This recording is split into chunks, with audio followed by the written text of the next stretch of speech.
Florence, Italy, 1485. A man sits in his workshop, surrounded by hundreds of sketches. Flying machines with mechanical wings, armored vehicles propelled by gears and cranks, underwater breathing apparatus, multi-barreled rotating cannons. This man is Leonardo da Vinci. History remembers him as a genius, an artist who painted the Mona Lisa. But most people don't know that Leonardo spent more time designing weapons and machines than he ever spent painting. In our timeline, his inventions remained on paper, beautiful dreams, impossible fantasies, sketches that were centuries ahead of their time, but practically useless. But what if just one wealthy patron had believed in him? What if Leonardo's inventions actually worked? This is the story of how one man's imagination could have given Italy wings, conquered Europe with machines, and launched humanity into the industrial age 400 years early. Leonardo has always struggled to find support. He's tried to sell his ideas to Lorenzo de' Medici, but the ruler of Florence sees him only as a painter, not an engineer. He's written letters to the Duke of Milan offering to build war machines, but receives polite rejections. His inventions are too radical, too expensive, too uncertain. But in 1486, everything changes. Cesare Borgia, the infamous military commander and son of Pope Alexander VI, visits Florence. Borgia is ruthless, ambitious, and hungry for any advantage that will help him conquer the Italian city-states. He hears rumors of a mad genius who designs impossible machines. Intrigued, Borgia summons Leonardo to a private meeting. Leonardo arrives expecting another dismissal. Instead, Borgia looks at the sketches and asks the question Leonardo has waited years to hear. How much would it cost to build them all? Leonardo, barely believing his fortune, calculates rapidly. 20,000 florins. Borgia doesn't hesitate. He produces a contract signed and sealed with one condition. Leonardo must deliver working machines within 3 years. If he succeeds, Borgia will make him the wealthiest engineer in Europe. If he fails, the contract specifies Leonardo's life is forfeit. With Borgia's fortune, Leonardo transforms an abandoned warehouse outside Florence into the largest workshop Italy has ever seen. He recruits 50 of the finest craftsmen, bronze workers from Venice, clockmakers from Germany, shipwrights from Genoa, weaponsmiths from Milan. Each specialist sworn to absolute secrecy.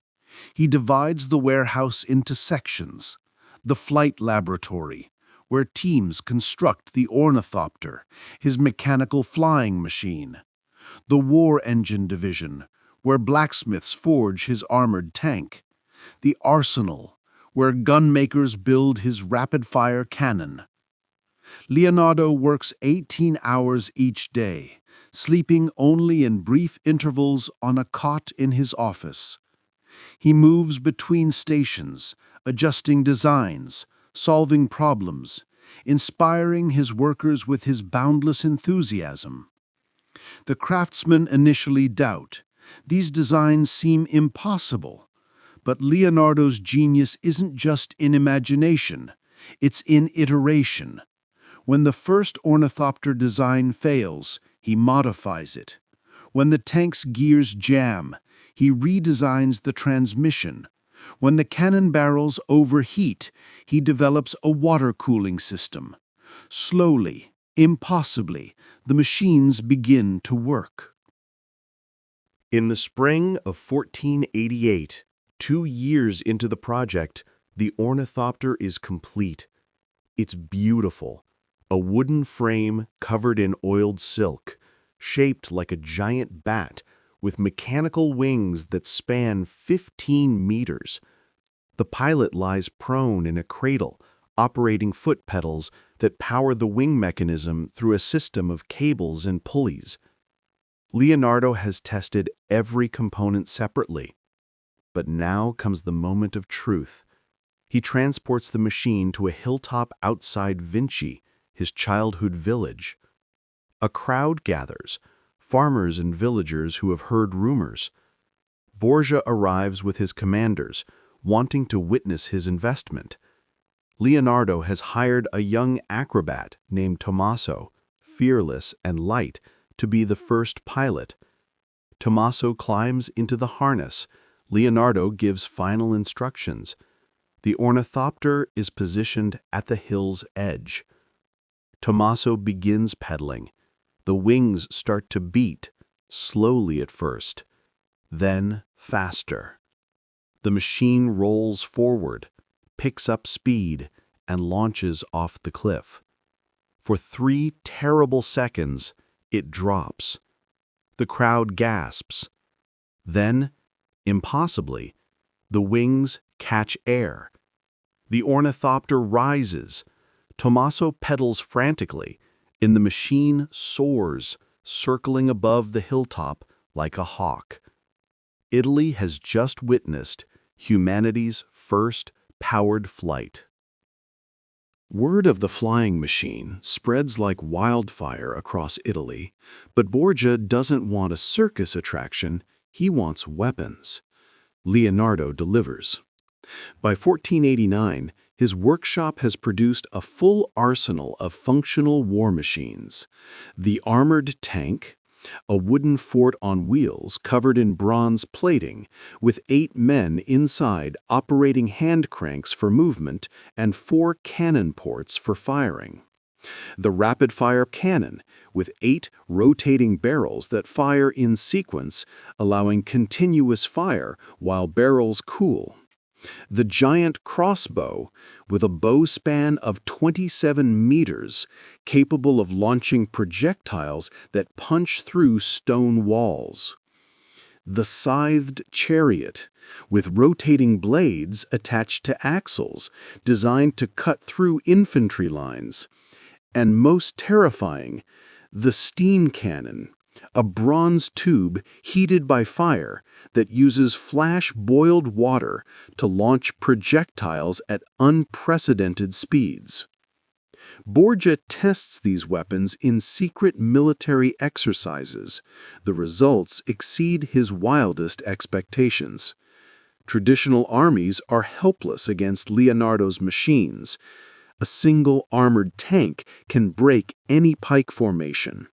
The rapid-fire cannon destroys cavalry charges before they close distance, and the steam cannon, well, it changes warfare forever. In June 1489, Borgia launches his campaign to unite Italy under his rule.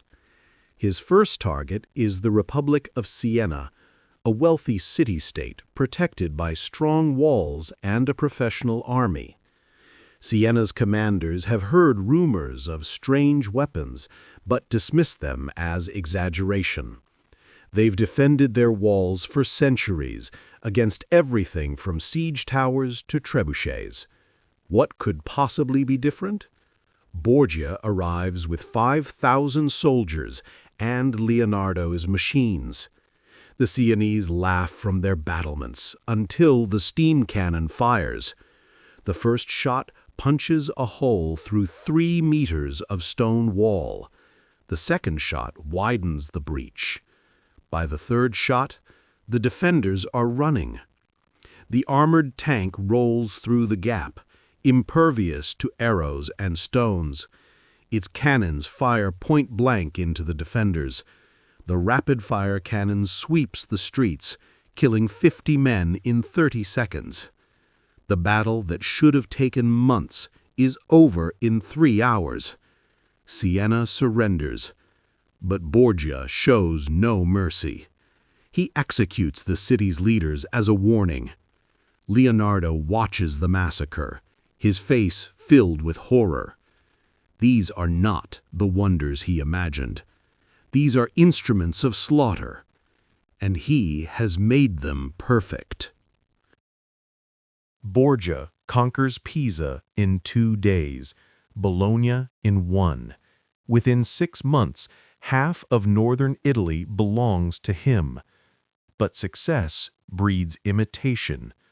A Venetian spy steals plans for the rapid-fire cannon. Milan captures an armored tank and reverse engineers it.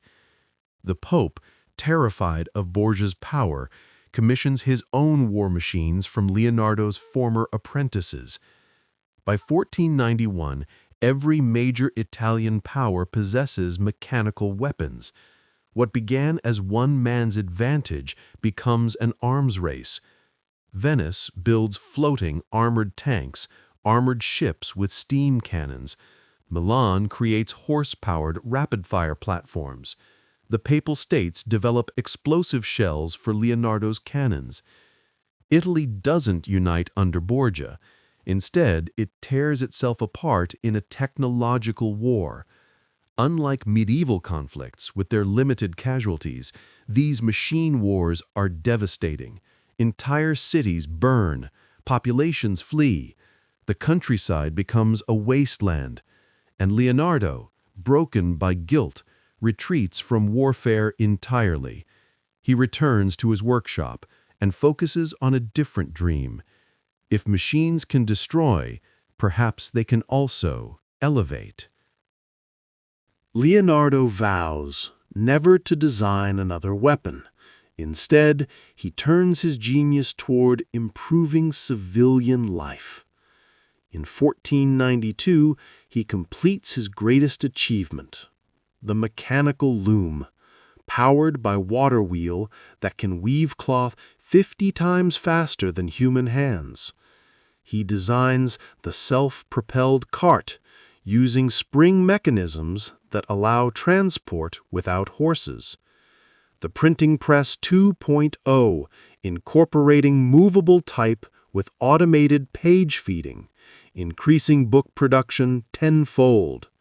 The aqueduct system, using Archimedean screws and gravity flow, bringing clean water to Florence's poorest districts. The air conditioning machine, using water evaporation and fan systems to cool buildings in summer. And most revolutionary, the automated mill, where grain processing requires no human labor, just mechanical systems powered by wind and water. These inventions spread faster than his weapons ever did, because they improve life, not destroy it. Within 5 years, Florence becomes the most technologically advanced city in human history. Productivity explodes. The working day shortens from 14 hours to 8. People have leisure time, time to think, to create, to innovate. Leonardo has accidentally triggered the Industrial Revolution 300 years ahead of schedule. By 1497, Florence has transformed beyond recognition. The city's population has doubled, drawn by opportunity and prosperity. New districts spring up, built with Leonardo's architectural innovations. Multi-story apartment buildings with indoor plumbing, wide boulevards designed for self-propelled carts, public parks with automated irrigation, street lighting powered by oil lamps with clockwork ignition. The Ardo River, once used only for transport, now powers 30 water wheels driving various machines. The economy has completely restructured. With automation handling basic production, people pursue specialized trades. One district becomes famous for precision instruments, another for advanced glasswork, a third for chemical experimentation. Universities expand, accepting students from across Europe who come to study Leonardo's methods. Art flourishes, because artists can now focus full-time on their craft instead of working second jobs. Michelangelo completes his David in half the usual time, using Leonardo's precision measuring tools. Raphael experiments with new pigments, created by Leonardo's chemistry workshops. Florence isn't just wealthy, it's become humanity's first modern city, a glimpse of what the world could be if genius served progress instead of power. The rest of Europe watches Florence's transformation with a mixture of envy and alarm.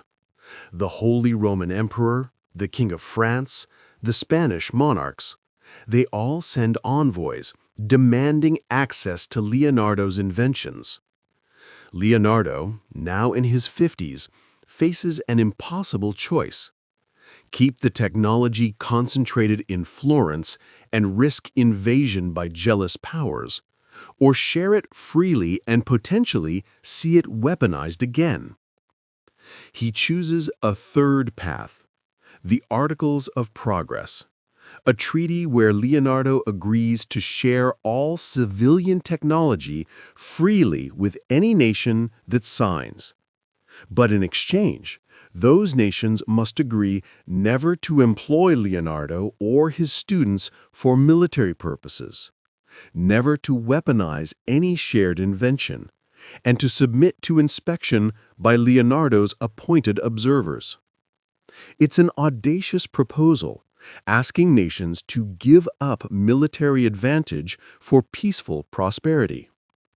Surprisingly, it works. France signs first, having seen how Leonardo's looms transformed their silk industry. Spain follows, desperate for his aqueduct technology. England, Germany, Portugal. One by one, European powers choose progress over weapons. By 1500, Leonardo's inventions are spreading across the continent, and a new era begins, where technology and peace are not enemies, but partners. While Leonardo focuses on ground-based inventions, his students continue improving the ornithopter. By 1502, the second-generation flying machine uses silk fabric treated with rubberized coating from New World materials, making it waterproof and lighter. The pilot position shifts to upright with foot pedals and hand controls, allowing better visibility and control. Range increases from minutes to hours. The third generation, completed in 1505, carries 2 people.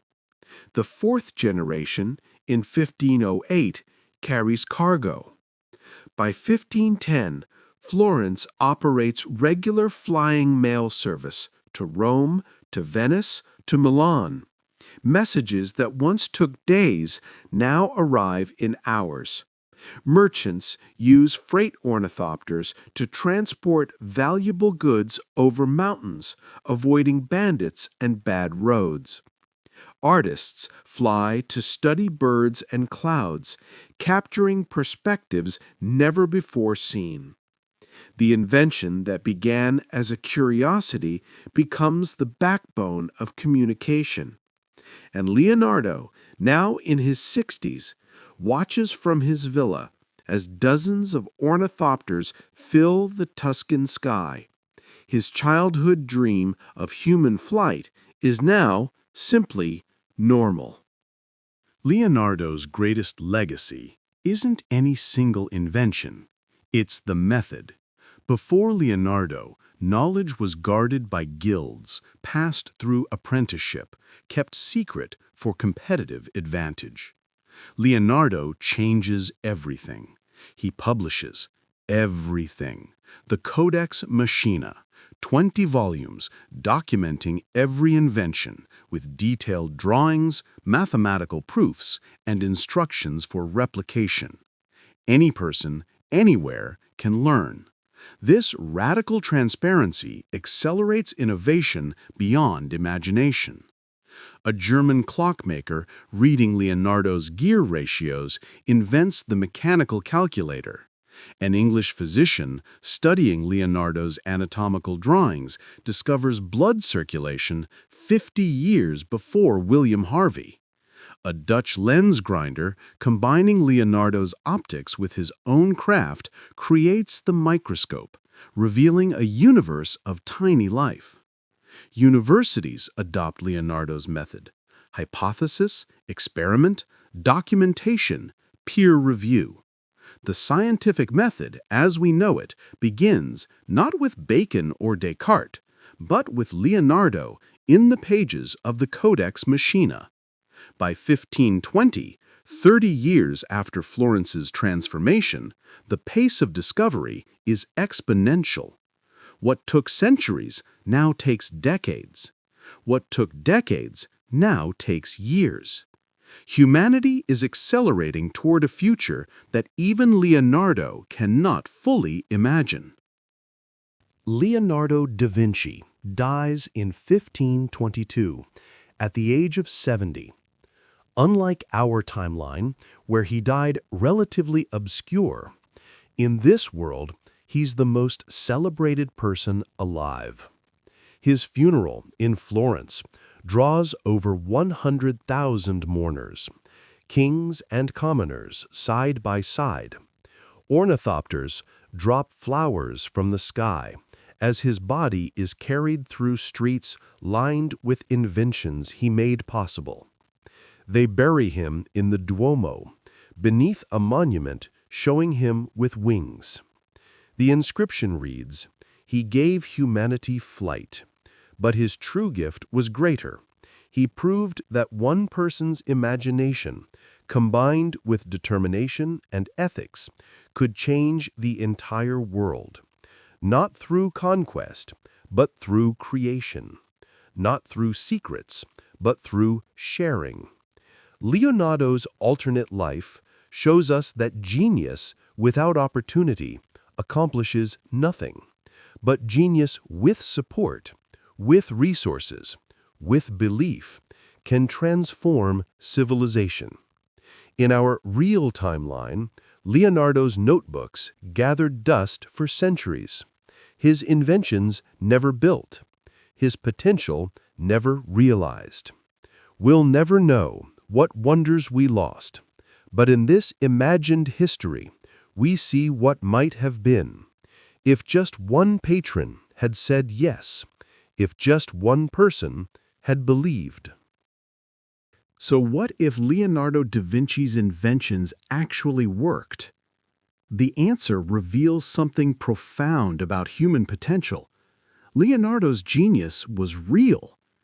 His designs, though centuries ahead of their time, were actually buildable with Renaissance technology. The materials existed. The mathematics was sound. The only thing missing was belief and funding. In our real timeline, Leonardo died with thousands of pages of revolutionary designs that wouldn't be attempted for centuries. The ornithopter wouldn't fly until the Wright brothers 400 years later. His tank design wouldn't be built until World War I. His rapid-fire cannon, finally realized as the Gatling gun in the 1860s. We lost 4 centuries of progress, not because the ideas were impossible, but because nobody took them seriously. This alternate history shows us that the barrier between dreams and reality isn't always technology. Sometimes it's simply courage. The courage to believe in the impossible. The courage to invest in vision over convention. The courage to try. History is full of Leonardos, geniuses whose ideas died with them because the world wasn't ready to listen. But imagine if we learned this lesson, if we supported the dreamers, the inventors, the visionaries, not after they're proven right, but before. How many centuries of progress are we leaving locked in someone's notebook right now, waiting for just one person to believe?